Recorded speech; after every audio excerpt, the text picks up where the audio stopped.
The guns have been quiet for 3 hours. That's what wakes you. You're leaning against a tree, eyes closed, and the silence is wrong in a way you can't name. Then a hand grabs your shoulder and pulls you to your feet. Your rest is over.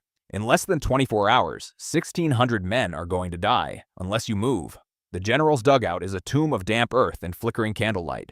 He hands you a map and a prayer. The Germans have pulled back, and the 2nd Battalion is preparing to chase them. But it's a lie. It's a trap months in the making. Your friend Blake stands beside you, his face pale. His brother is in that battalion. He doesn't say anything. He doesn't have to. You have until dawn to cross no man's land and deliver the message to stop the attack. If you fail, dawn doesn't bring victory. It brings a massacre. You climb the ladder. The world above is a rotting canvas of gray mud, barbed wire, and the skeletal remains of horses.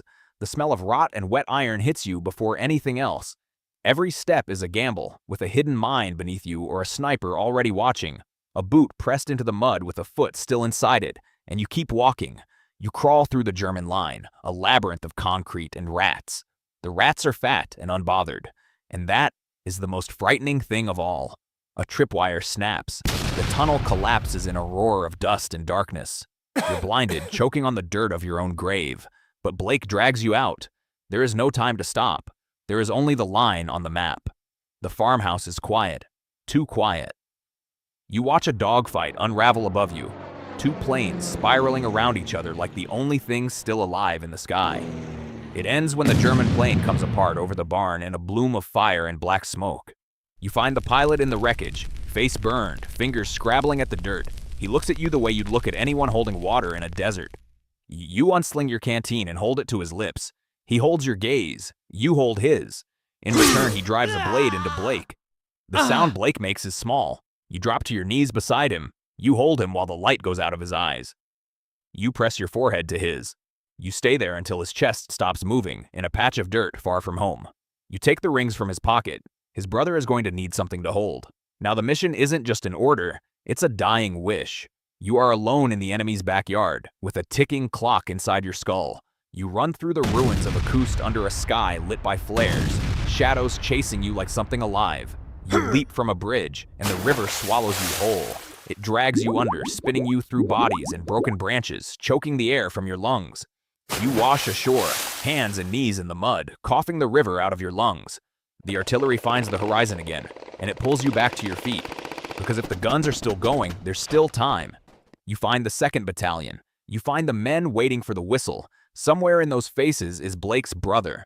But the trenches are a bottleneck of bodies and mud. You'll never reach the colonel in time. You climb out. You don't think. You move. You sprint across the open battlefield. To your left, a wall of British soldiers charges straight into gunfire. To your right, the earth erupts in fire and steel. You are a ghost cutting through a storm of lead. Blake's brother is somewhere in that trench. Explosions throw you off your feet. You hit the ground, and the mud fills your mouth, and for 1 second, the whole war goes quiet. Then the guns come back. But you keep moving, because Blake asked you to. With the last look he ever gave you, you reach the command trench, collapsing through the mud, forcing yourself inside. You don't ask, you demand.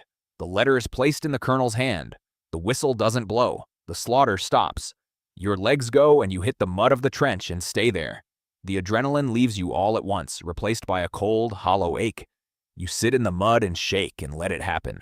Then you walk through the wounded, searching, until you find Blake's brother. You give him the news. You give him the rings. He thanks you, but the words barely reach you. You walk away.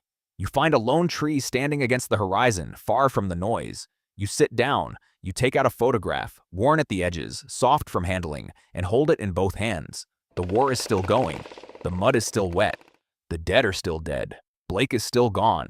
But for one morning, the guns fall quiet, and for the first time since yesterday, you finally breathe.